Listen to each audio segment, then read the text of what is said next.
La semaine dernière. Ok. Par rapport à ce qu'on a vu la semaine dernière, comment on fait pour le grandir? On y est.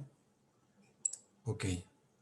On a vu la chose suivante. Ok. Ne vous inquiétez pas, on ne va pas parler de ce qu'on a vu la semaine dernière, on va continuer. Mais juste une mise au point, si quelqu'un a des questions, vous n'en avez pas à chaque fois, mais s'il y a des questions en extérieur, vous pouvez les poser, vous pouvez demander à Mandécha mon numéro, je peux vous envoyer des feuilles, des noms, des mots, etc. Celui qui a besoin de quelque chose, on peut me joindre en chiot, parce que en chiot, je n'ai pas vraiment de questions qui sont posées. Alors voilà, on va juste commencer aujourd'hui. On a expliqué beaucoup de choses ces dernières semaines. On a parlé énormément du carré et du rond. Et on va parler aujourd'hui des certitudes du Goël, des certitudes du libérateur et de tous les libérateurs. Alors, je voudrais faire une petite mise au point. On va essayer de rester fixé, même si on va parler de beaucoup de choses autour de ça. Ouais. Vous regardez bien, Moshe Rabbeinu, qui est donc l'auteur de toute la Torah, qui maintenant va commencer à nous parler pendant une semaine. C'est-à-dire que le Sefer Dvarim dure de Rosh Chodesh Adar jusqu'au Zayin Adar. Une semaine, c'est tout le livre de Dvarim. Et là, on voit que Moshe Rabbeinu va renforcer le Ham Israël, va renforcer Yeshua. On va lui dire Chazak, Ken, renforce-toi, sois fort, etc. Tiens la route. Il va dire au Ham Israël toutes les erreurs à ne pas commettre, tout ce qu'ils ont commis. D'ailleurs, par le passé, il va rappeler malheureusement toutes les fautes, toutes les bêtises qu'ils ont pu faire. Et si vous regardez bien dans l'histoire de Moshe, dans ce qui va être présenté la première fois qu'on va le rencontrer, c'est un homme qui est complètement dans le doute et dans la certitude, à la fois pour deux sujets différents. Le doute chez lui, il est qui est-ce qui va me croire? Est-ce qu'ils vont me croire?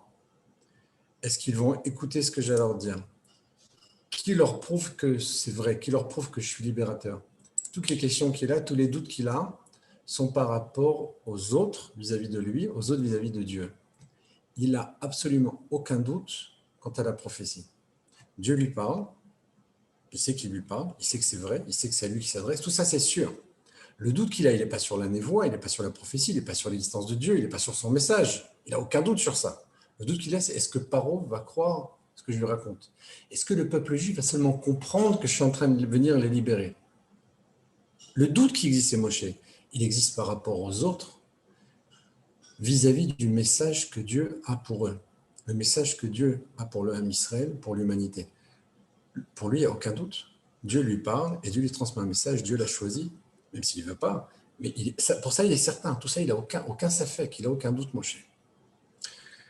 Et il n'a aucun doute de la même façon que tous les libérateurs n'ont aucun doute. On va prendre d'autres exemples. Un exemple plus proche de nous, historiquement, qui est un exemple très différent de la Torah, du Chumash, c'est dans la Megillat Esther. C'est de la Torah aussi, mais ce n'est pas le Chumash. Prenez Esther et Mordechai. Ils n'ont absolument aucun doute par rapport à leur mission. Ils ont des doutes par rapport à ce que le Ham Israël va faire ou ne pas faire, comprendre ou ne pas comprendre. Ils ont des doutes par rapport à ce qui va pouvoir se passer, compte tenu qu'il y a des ennemis qui sont très forts, qui ont des connaissances profondes de ce qui se passe dans les sphères supérieures, etc. De la même façon que Paro, Ken, ce n'est pas un idiot, Paro, ce n'est pas un enfant. Il est complètement conscient de ce que c'est que Dieu, même s'il n'appelle pas Dieu par le nom Yud Kevavke, il connaît Elohim, il sait ce que c'est Dieu, il sait ce que c'est les forces spirituelles, que sont le divin, que sont les forces du mal, etc. Il a une pleine connaissance, une parfaite connaissance de ces mondes-là, même s'il y a des mondes qui lui échappent, et il est loin d'être un enfant, il a des forces absolues. Moshe, comme vous voyez dans le Chumash, a peur, entre guillemets. Dieu lui dit, bon, viens avec moi, on va aller chez Paro. De la même façon avec Aman et Achashverosh. Eux aussi ont des connaissances incroyables. Bilam et Balak, ces gens qui sont très puissants dans les forces du mal. La crainte qu'il y a par rapport aux libérateurs, par rapport à eux, elle vient du fait que est-ce que je vais pouvoir réussir dans ma mission? Est-ce que je vais pouvoir faire passer le message au Ham Israël? Est-ce qu'on va pouvoir réussir C'est là qu'est le doute. Le doute n'est pas dans le message. Dieu leur parle, ils savent que c'est vrai, ils y croient, ils en sont conscients, ils n'ont aucun doute sur ça. Alors déjà, ça pose un premier jalon parce que quand on parle de prophétie, quand on parle de message divin, etc., c'est toute la Torah, c'est tous les libérateurs. Alors, on va parler du carré et du rond. Pourquoi? Parce que c'est un leitmotiv, ça fait déjà quelques semaines, mais pour une raison très simple. le dévoilement premier est dans le carré, le deuxième est dans le rond. Vous allez comprendre pourquoi je vous parle de ça. Si le premier est dans le carré, le deuxième est dans le rond, dans les lumières dont fait référence le Haré Kadosh, donc c'est l'Aïloula, c'était l'Aïloula aujourd'hui, le He Av, le 5 Av, on est maintenant ce soir le 6 Av, mais on est encore dans les lumières de la Iloula, du Haré Kadosh, du Harizal. Il explique comme ça qu'il y a 4 formes de lumière qui sont des lumières qu'on compare c'est l'anthropomorphisme, aux lumières du visage. Il est évident que lorsqu'on parle de Adam Akanmon, l'homme premier, ou des lumières, on parle des yeux, du nez, des oreilles, etc. Ça n'a rien à voir avec ce que nous, on peut connaître dans le corps, ce sont des images. Néanmoins, il y a un rapport.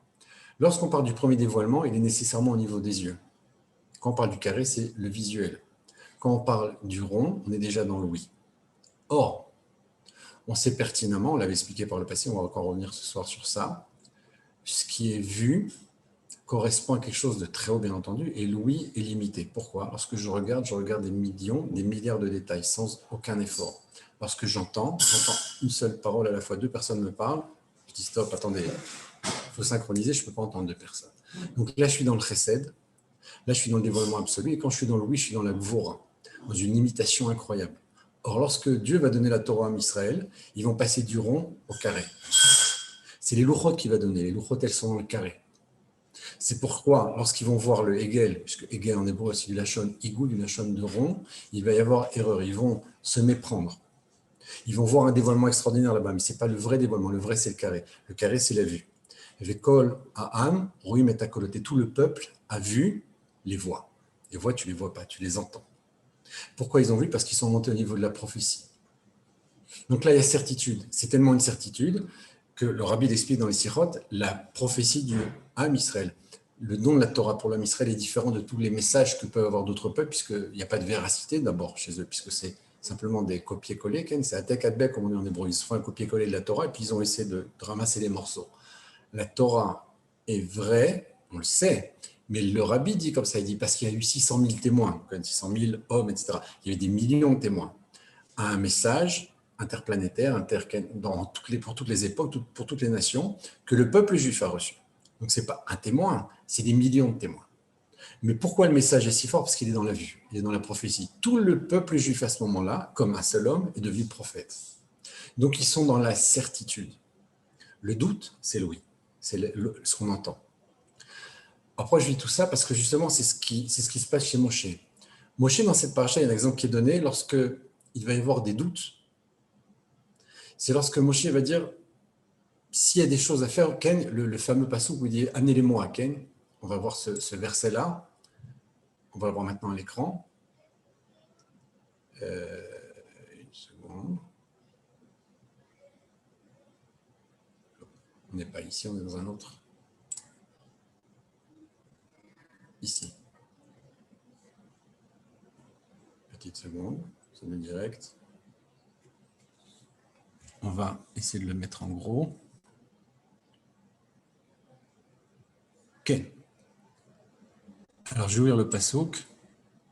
Je mets en surbrillance. Je vais peut-être le grandir un peu. C'est pas grave, on va le revoir. Iné.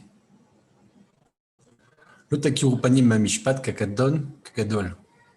Tishmaun, l'otagoru mipne ish ki amishpat leilokim ou vadavar ashirik shemikem takrivun elai ushmativ.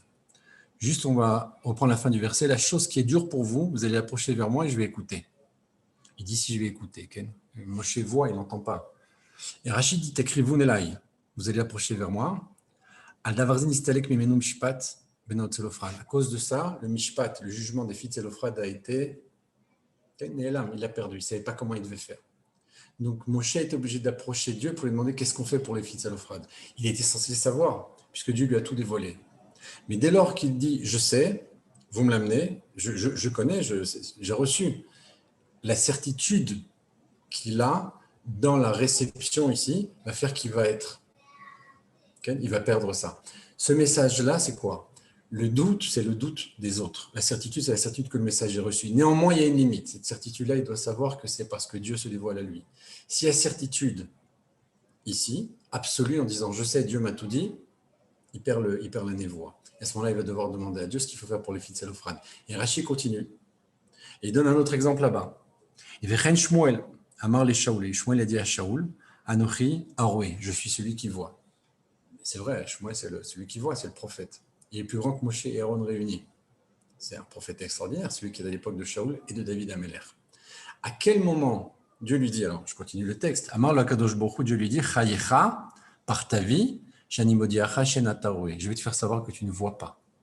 À quel moment Veimata Yodiu, Rachid nous dit, quand est-ce qu'il a fait savoir Kesheba, Limshoach et David, quand il vient pour oindre David, ni plus ni moins.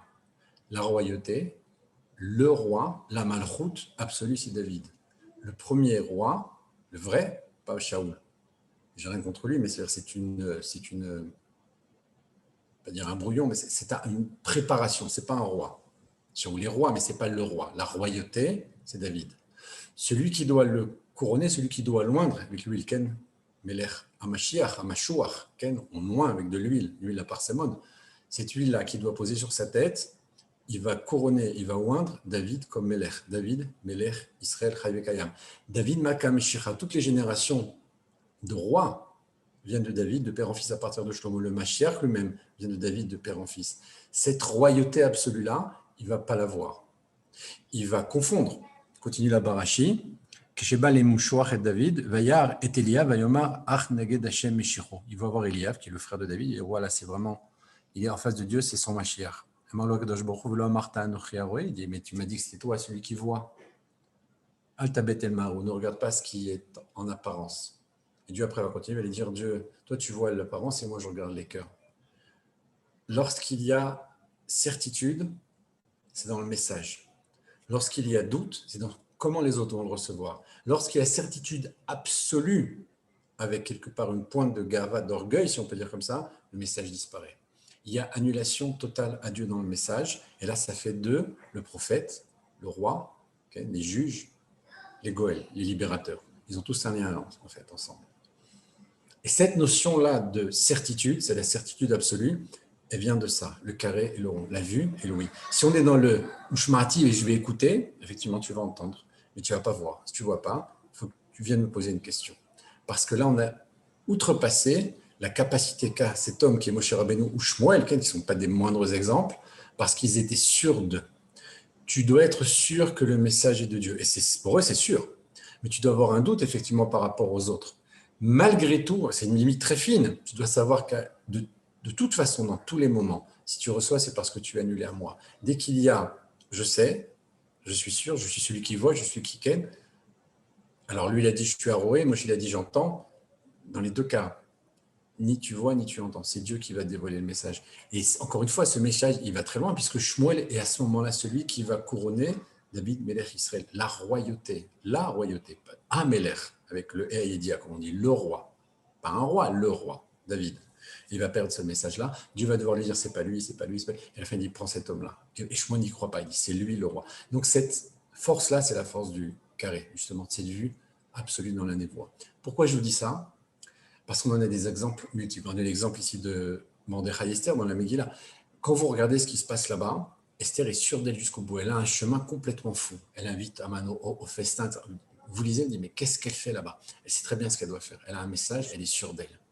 Le doute, il est sur l'âme Israël. Le doute, il est sur ce que vont eux recevoir. La preuve, c'est qu'ils se détournent. Ils disent, mais attends, Esther, elle nous a trompés. Esther nous a plantés ici. Ils veulent sa mort. Ils disent, elle est complètement folle. Elle est en train de jouer le jeu avec Aman. Aman veut nous tuer. En fait, c'est toute une manigance. C'est ce qu'elle veut. Elle veut qu'il prie vers Dieu. Mais là, vous voyez que le message ne passe pas. Elle a certitude. Elle a une certitude absolue. Le peuple ne l'a pas. Le peuple ne sait pas. Donc maintenant, dès qu'il y a certitude, il y a Goël. Dès qu'il y a Goël, il y a certitude, ça marche ensemble. Le doute, l'oubli sont liés à la clipa, aux forces du mal. Quand il y a doute, quand je suis dans le doute, je suis dans les clipotes. On va donner un exemple très simple. On va reprendre un autre exemple, qui est celui de Rabbi Shimon Bar Yochai, qui n'est pas le libérateur, bien qu'il ait été à un certain niveau libérateur. Il est celui qui va permettre la libération. Parce que par son livre va venir la Géoula Berachamim, par miséricorde. Lorsqu'il écrit son livre, bien qu'il s'appelle Shimon, Rabbi Shimon Bar Yochai, Shimon, en hébreu c'est Shmia, c'est Louis, donc on est dans le rond. Il va passer au niveau du carré. Pourquoi ? Parce que quand il écrit les ors, il écrit Tachazé. Regarde, il n'écrit pas Tashma. Dans la Gemara, c'est Tashma. Écoute, c'est le langage de la Gemara. Dans toute la Gemara, vous en avez des milliers de fois. Ces milliers de fois où c'est écrit Tashma, viens, écoute, ça se transforme dans le Zohar par Tachazé, viens, regarde. Donc si on regarde, on est dans la prophétie. Tout le Zohar, c'est la prophétie. Léo Navis dévoile à lui et lui dicte des milliers et des milliers de pages. Tout son livre, c'est de la prophétie. Il est Shimon, il est celui qui entend, pourtant il va devenir celui qui voit. Donc il écrit Tachazé, regarde. Il est dans la certitude. Prenons un autre exemple, pour que vous compreniez jusqu'où c'est précis. Lorsque on apprend, il y a un mamar connu sur ça, des mamarim connus. Ken Rosh Hashanah, qui Rosh Hashanah Chal B'Shabbat, Ken c'est le fameux Mishnah. Ayotokim Bamigdash Elo Bamdina. Lorsque Rosh Hashanah tombe à Shabbat, on sonnait dans le Migdash, mais pas dans la Médina. C'est le langage. Le Migdash, c'est l'endroit de la certitude. Là-bas, je n'ai pas de doute. Je sonne le chauffard pendant Shabbat. Dans la Médina, le langage de la Mishnah est particulier. Quand on dit Médina, c'est Milachon Din, l'endroit du jugement. L'endroit du Pirouda. Mais comme du Pirouda, c'est quoi? C'est l'endroit de la Machloket, l'endroit des Gvurot, l'endroit des Klipot. Là-bas, je ne peux pas sonner. On est dans le doute. Lorsque je suis dans la certitude, je peux sonner. Dans le Migdash, je sonne, mais pas dans la Médina, pas dans le Din, pas dans l'endroit des Gvurot. De la façon avec Rabbi Shimon qu'on vient donné précédemment. Lorsque je suis dans le Tashma, c'est le Olam, c'est le monde de la Machloket. Je suis dans la Gemara. Il y a des versions diverses et variées. Je suis dans le bien et dans le mal. Kacher, Vetaref, Taor, Vetame, Ken, Mutar, Veasur. Tout ça, c'est quoi? Il y a un doute. On est dans le doute, à tel point que parfois il y a marqué Teiku, Ken. On va attendre. Tishbi, Taretz, Kushat ou Bayot. Tishbi, c'est qui? C'est Eliaou. Eliaou Navi viendra et nous réglera ce problème. Dans la Gemara, vous en avez aussi des centaines comme ça de Teiku.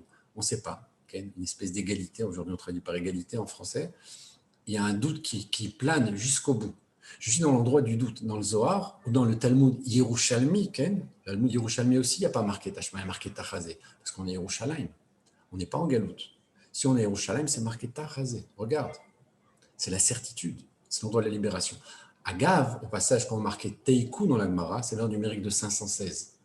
Pourquoi je dis ça? Parce que la valeur numérique de Yosef, Moshe et David, ça fait 515. Il y a 3 niveaux libérateurs. Quand on rajoute le Kollel, c'est Mashiach, ça fait 516. C'est-à-dire que là, qu'on est dans la certitude, on est dans la Géoula, on est dans le niveau du Mashiach dévoilé. Donc, j'ai plus de doute. Lui viendra, il nous expliquera. Eliaou et le Mashiach viendront, nous expliqueront. On n'aura plus de problème. Donc, la Gemara tout entière, c'est l'endroit, non pas du Piroud, mais c'est l'endroit de la Machloket. L'Ishma, Ken, une Machloket. De Gdusha. Mais c'est la Machloket, c'est le doute. Cacher ou pas? Est-ce qu'on peut ou on ne peut pas? Il y a plein d'avis. Ken, Shivim Panim la Torah, il y a des avis. Parfois, vous avez 5, 6, 7, 8 anaïm, un après l'autre, avec un avis différent. Lorsque je suis dans l'Yerushalmi, on lance des rachot comme ça. C'est Tachazé, regarde, c'est comme ça, c'est comme ça. Il n'y a pas de doute. Et dans Zohar Birklal, on a dit, c'est que la névoie. Donc, il n'y a pas ici de place pour. Alors, la certitude, elle est dans celui qui est dans la Géoula, c'est Yerushalayim. C'est le Rabbi Shimon Bar Yochai, puisque par celui viendra la Géoula Berachamim. Quand je suis dans le niveau de la Géoula, j'ai plus de doute. Ça existe dans le temps et dans l'espace. C'est pas seulement quand Mashiach va venir, c'est vrai aujourd'hui aussi. Quelqu'un qui est dans la névoie, il n'a pas de doute. Celui qui vit la halacha que la halacha, il est dans les gvurot. Si dans les gvurot, il est dans l'eau, il est dans le rond. Donc il va juger l'autre constamment. S'il est dans la vue, il voit tout le monde sadique. Tout est parfait. Il est déjà dans la Géoula. Il est complètement. On prend l'exemple du Rabbi. C'est Avat Israël sans fin. Le Mashiach est là. Okay? Tout ce message-là, pour lui, c'est évident. Il y a une sikha connue où le Rabbi dit ici, il y a le Léviathan et le Shoraba. Le Léviathan et le taureau. Vous connaissez ces textes. La Séouda des Tzadikim dans le futur, lorsqu'on aura le vin caché, on a le Shorabar, c'est quoi? C'est ce fameux taureau, Ken, comparé à Yosef. Le Léviathan, c'est comparé Ken à la Souka. Mais bon, toutes ces choses-là, tous ces textes ésotériques-là, de quoi on parle? Alors, Rabbi te dit, c'est des sujets qu'on verra lorsque machin. Mais Rabbi, ils sont là dans la choule. Les gens regardent effarés comme ça. Et vous ne voyez pas? C'est une sikha connue. Il dit, si vous ne voyez pas, je ne peux pas vous aider, vous n'avez pas les yeux pour voir. Mais ils sont là. Mashiach est là. Le Rabbi le vit. Il n'est pas dans le doute, il est dans l'incertitude. Regardez la démarche du Rabbi, le texte du Rabbi, les mots du Rabbi, les discours qu'il a eus, etc. Toute cette force-là, du début jusqu'à la fin, jusqu'au dernier instant, c'est dans l'incertitude. Parce qu'il est déjà dans la Géoula, il est dans le Etzachaim. C'est comme Rabbi Shimon Bar Yochai, il est dans le Etzachaim, il est dans l'axe du Etzachaim. Il n'y a pas Etzada Tovara. C'est là-bas que tout a commencé. Lorsque le serpent s'attaque à l'humain, on va dire, au Médaber, à l'être parlant, il s'attaque à qui? Pas à l'homme, il s'attaque à la femme. L'homme, il est quoi? On l'a dit. Adam Arishon, c'est Chalato Shel Olam, la Chala du monde. Il est dans le carré, il ne s'attaque pas au carré, il n'est pas fou. Il s'attaque au rond. La femme est dans la rondeur, c'est la Gvura, le Kos. Il s'attaque à elle. Parce que là-bas, il y a un doute. Dans son discours, il y a un doute. Dieu m'a dit, on ne peut pas toucher, etc. Toutes ces erreurs, tous ces balbutiements, tous ces bégaiements, il la pousse, etc. Et puis, on peut la faire tomber l'humanité. Ça fait presque 6000 ans qu'on est tourné. Grosse chute. Le doute, il est où? Il est dans le rond, il n'est pas dans le carré. Le libérateur, il n'a pas de doute. C'est pareil avec Aaron et Moshe. Moshe, il n'a pas de doute, on l'a dit. Il est sûr de lui, il est sûr du message. Quand il monte, il laisse Aaron quelques instants, quelques jours. Le Erev Rav, qui sont les descendants du serpent, vont fabriquer un veau qui est lui-même l'impureté du serpent. À qui vont s'attaquer? À Aaron. Aaron, c'est le côté féminin. Moshe, c'est le côté masculin. Dans les sphérotes. Il savait à qui il s'attaque. Aaron. Et Aaron aussi, pareil. Il dit, demain, amenez vos bracelets, il joue la montre, il essaie, etc. On en a déjà parlé par le passé. Mais c'est le même message. Il y a doute. On est dans le rond, on n'est pas dans le carré. Chaque fois que je suis dans le carré, je suis dans la certitude. Prendre un autre exemple qui est flagrant. On commence à étudier depuis quelques jours, pour ceux qui le font, donc la Masechet Souka. Souka, c'est la page 7, on est maintenant. Je l'ai exposé tout à l'heure à des amis qui sont passés me voir. Je leur ai montré. On va essayer de le remettre ici. Iné. Demain, on va étudier un DAF. J'avance un petit peu le temps. Et je vous montre cette Gemara. Succinctement, on ne va pas entrer dans le texte. Dans la majorité des Gemarot, il y a aussi un dessin, petit instant. Et on parle de la Souka comme étant à 4 côtés. 4 côtés Yud Kevavke, justement. Yud Kevavke, c'est ce qui est marqué dans le premier dévoilement. Et là, regardez, c'est incroyable. On a des dessins d'ailleurs sur ça.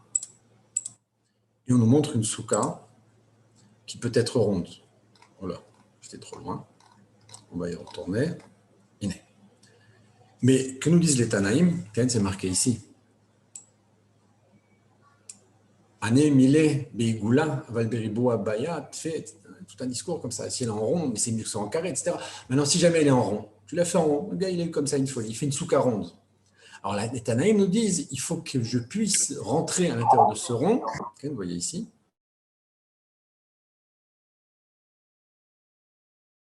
Mesure, même si je suis dans le rond, il est comparé au carré. Je ramène toujours au carré. Là, tu es dans le doute. Comment est-ce que je peux évaluer Alors, si je te ramène au carré, je te donne la certitude que ta souka elle est cachère parce qu'il y a telle et telle mesure. Donc, même le rond, à chaque fois, ramener. La souka, elle est carrée, nécessairement carrée. Or là, j'ai une hypothèse qu'elle va être dans le rond. Et quel exemple nous donne les Tanaïm là-bas dans certaines Gemarot, ici ou d'autres? On a l'impression de voir des dessins de Sifré Kabbalah comme ça. Par exemple, Ilan Agadol, vous voyez s'il a des exemples, il y a des dessins avec des ronds et des carrés, comme dans le Emek Améler qu'on avait cité, etc. On n'est pas dans la Kabbalah, on est dans la Gemara, même si c'est les mêmes auteurs. Hein? Pardon? Elle a dit qu'elle essaie de travers ma mère au cours. Ah, ok, Shnia, petite seconde, on me demande de brancher quelqu'un, un petit instant. Un petit instant, c'est du direct. C'est du direct. On demande de brancher quelqu'un au cours. On ne peut pas refuser quelqu'un de se brancher au cours. Comment pourrais-je? Un petit instant. Désolé pour cet intermède non musical. On va essayer. OK. On va envoyer. Je ne sais pas si on va y arriver. Alors voilà, donc qu'est-ce qu'on voit? On voit ici dans la souka un rond, un carré, etc. Pour vous dire quoi? C'est que c'est un sujet qui revient constamment. Alors quel exemple est pris là-bas? On nous ramène l'exemple des kilaïm. Quel rapport? Kilaïm, ou l'exemple des plantations, mais quand on plante dans le champ, etc., avec des places en carré, en rond, etc. On a les mêmes exemples là-bas. L'exemple revient dans les Négaïm, quand il y a des plaies, lorsque le Kohen va devoir juger des plaies, il y a des plaies qui sont en rond, il y en a qui sont en carré. C'est l'exemple d'Agmar, c'est des Mishnayot, tout est marqué. Les Tfilines, on parle de Tfilines qui sont dans le carré, dans le rond. Dans le rond, c'est Mesoukan, c'est dangereux, il faut qu'elles soient carrées. Ça revient dans toute la Torah. Shabbat, Kilaïm, Négaïm, Souka, la Torah, les Tfilines. C'est dans la choupa. Quand un Khatan et Kala vont se marier, ils vont sous la choupa. Pourquoi sous la choupa? Parce que la choupa, elle est en carré. Il y a une certitude, il y a une notion d'éternité. Le mariage va fonctionner, on en est sûr, on les a mis sous le carré. Après, il y aura un kos. On viendra faire les kiddushin, c'est pas grave. Mais on les a fait après, le carré était en premier, comme la souka. Je vais faire kiddush dans la souka. Je vais d'abord dans la souka, après je vais pouvoir faire le kiddush. Cette certitude-là, c'est le Beth Amikdash Ashlishi. C'est ce qu'on demande. C'est pour ça qu'on dit Khatan Mekalaken, sont comparés au roi et à la reine, à Yakadosh Baruch Hu et Knesset Israël, tous ces exemples-là qui reviennent. C'est ce qu'on demande pour nous aussi. La Géoula, c'est quoi? C'est ça. nous ramener à cette période où on sera marié avec Dieu. On sera dans Ken Khatan Vekala. Cette certitude-là, c'est dans le carré. C'est pour ça que dans le Mikdash, on pouvait sonner. Pas dans la Médina, pas dans l'endroit du Din. C'est pour ça que dans la Souka, le Rabbi le dit, beaucoup de gens n'ont pas compris, et on ne peut pas dormir là-bas. Imaginez, on a là-bas le dévoilement du premier Timsoum. Le premier dévoilement de Dieu dans le monde, avant même celui qu'on connaît dans le rond, celui dans le carré. Comment tu peux dormir là-bas? Alors, le Rabbi nous dit, il y a Oren Sof qui se dit, on ne peut pas dormir là-bas. Mais c'est marqué en Shulchan Aruch, y compris Shulchan Aruch, Moazaken. Il y a beaucoup de gens qui sont opposés, y compris dans Chabad, une petite minorité, mais à l'extérieur, autour de Chabad, jusqu'à maintenant, ils disaient, mais comment le Rabbi peut dire une chose pareille? Quand on comprend ce qui se passe là-bas, j'ai personnellement rien à dire sur le Rabbi, c'est une évidence, le Rabbi le dit. Ok, je suis d'accord, je peux discuter, qui je suis pour discuter. Il y a des gens qui pensent qu'ils peuvent discuter avec le Rabbi. Libre eux. Bon. Mais ça veut dire, le Rabbi te dit ça, mais il y a une raison. Mais là, on en a encore une supplémentaire. Quand on comprend que ce carré-là, c'est le carré premier du dévoilement absolu de Dieu dans le monde, le Yud Kevavke, comment je peux m'endormir là-bas? C'est encore un exemple.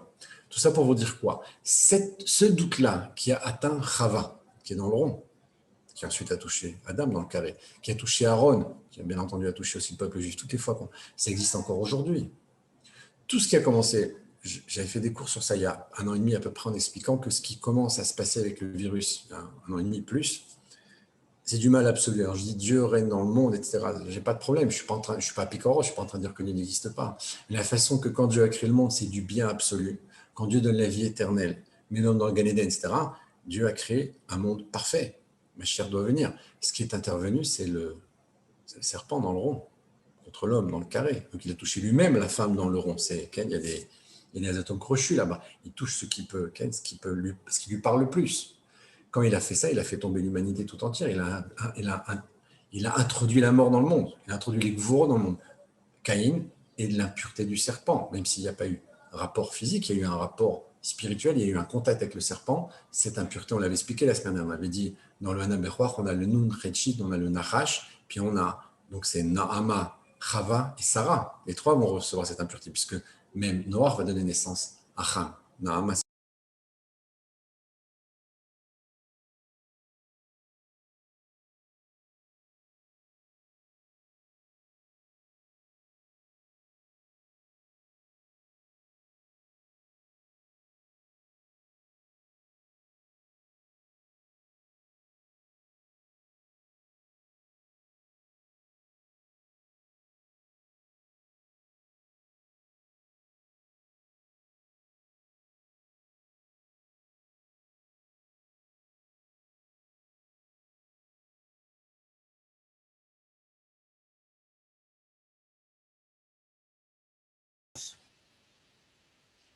ok. On peut continuer, ouais. Ok. Tov, alors, tout le monde est là? Mordechai?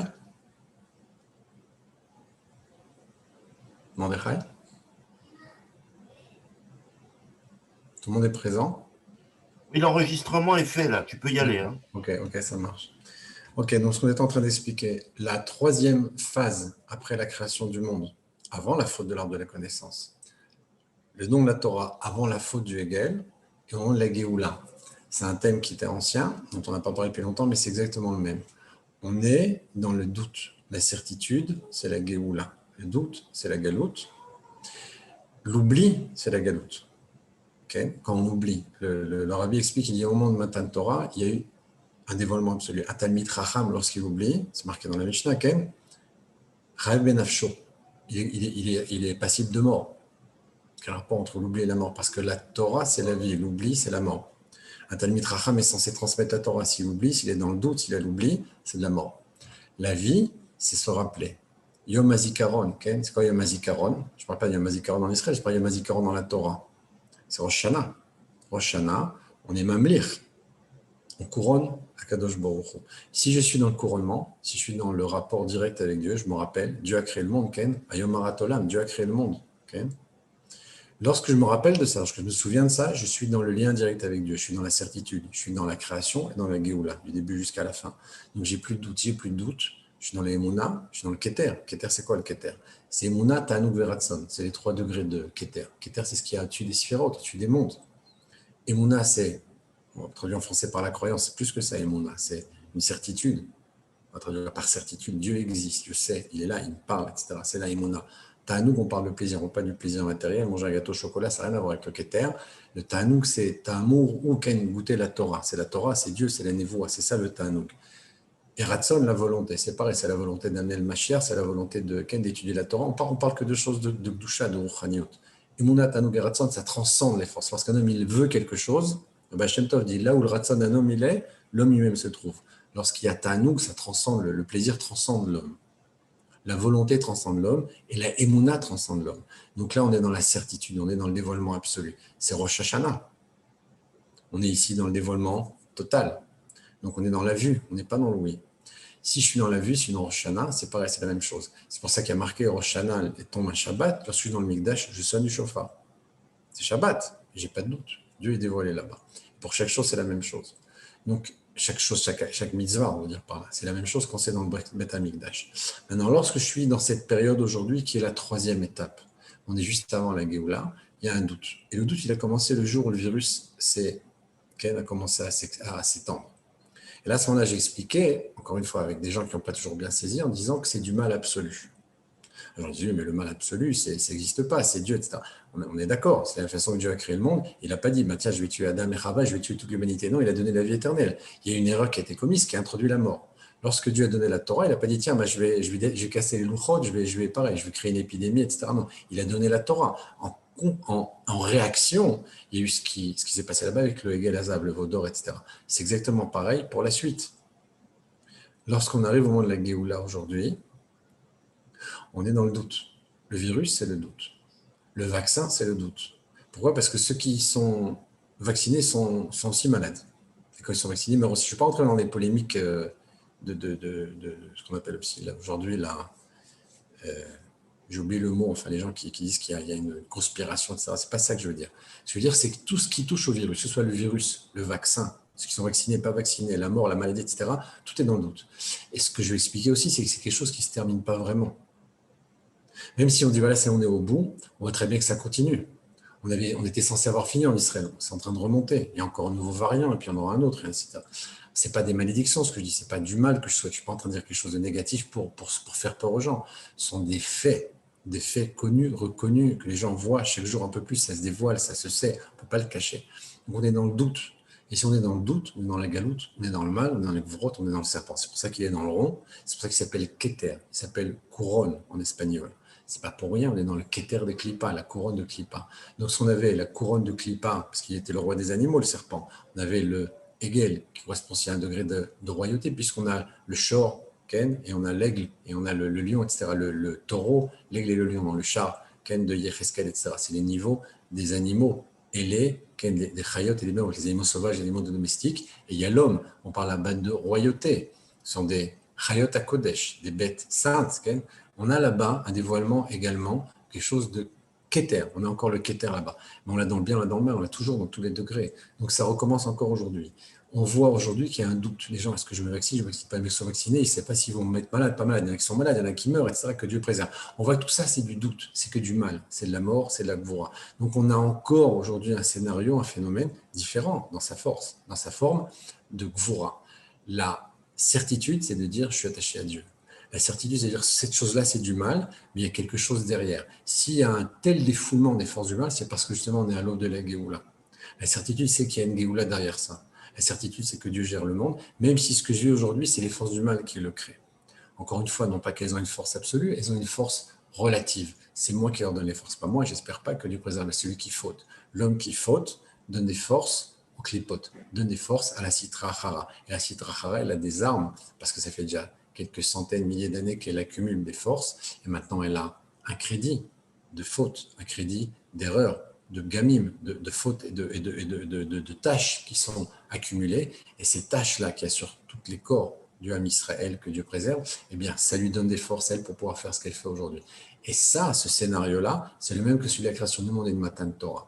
On est à l'aube de la Géoula, et juste avant que ça se produise, on a une période de doute sur le doute, et encore du doute, et encore et encore. Ce doute-là, cet oubli-là, c'est de la Klippa. La certitude, la Emouna, c'est de la Gdusha. Ça correspond au libérateur, ça correspond à un Israël qui est dans la croyance que Dieu va nous sortir de tout ça.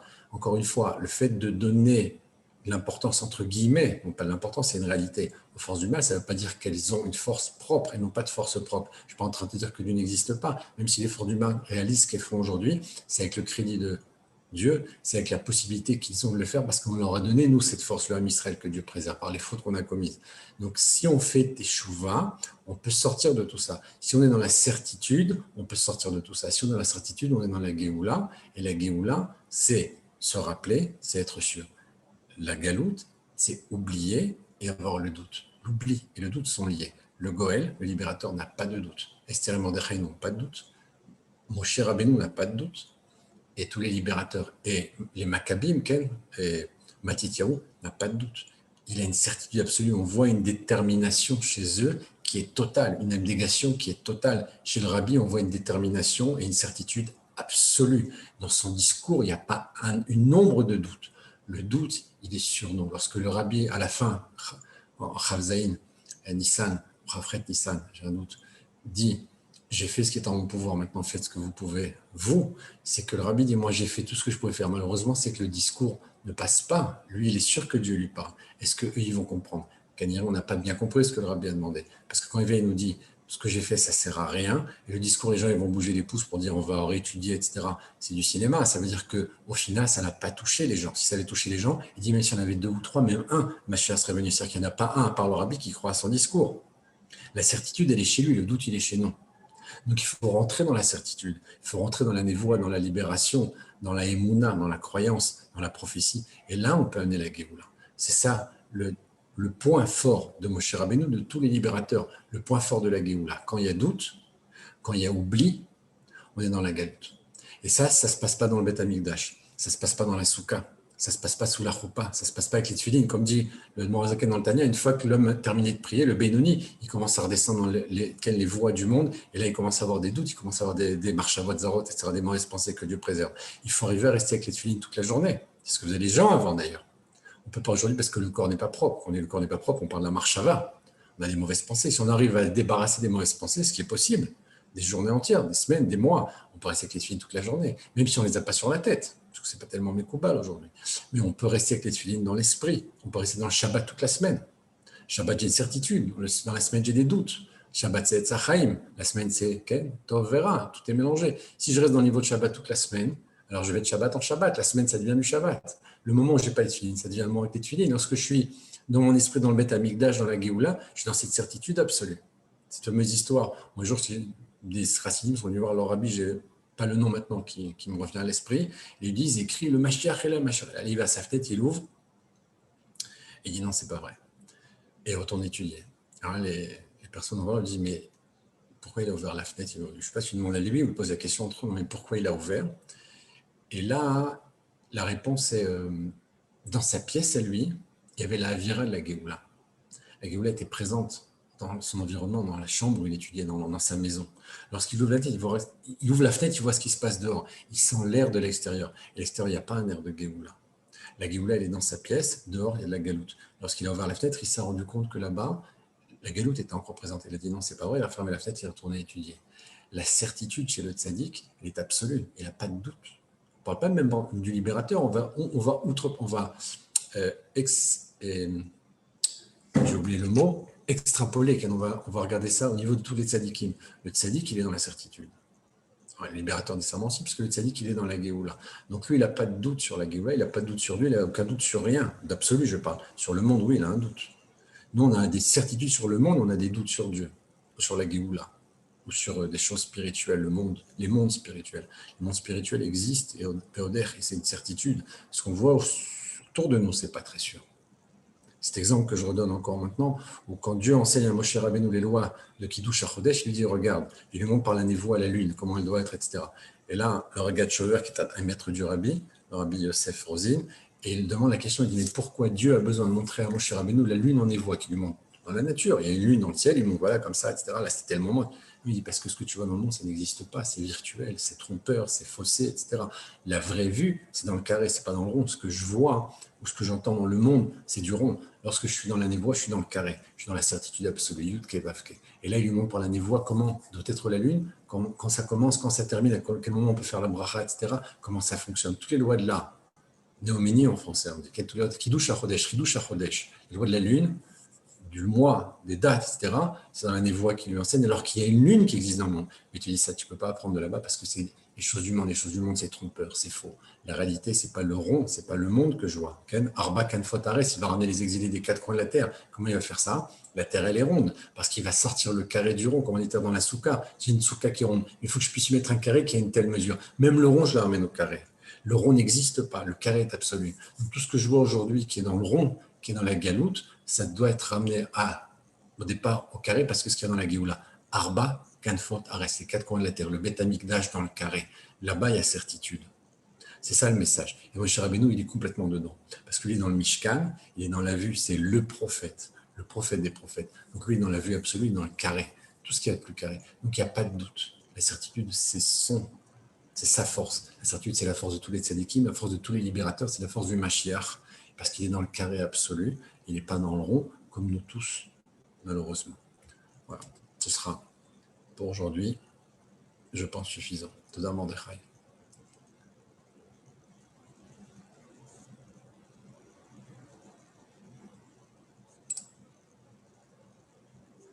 Mordechai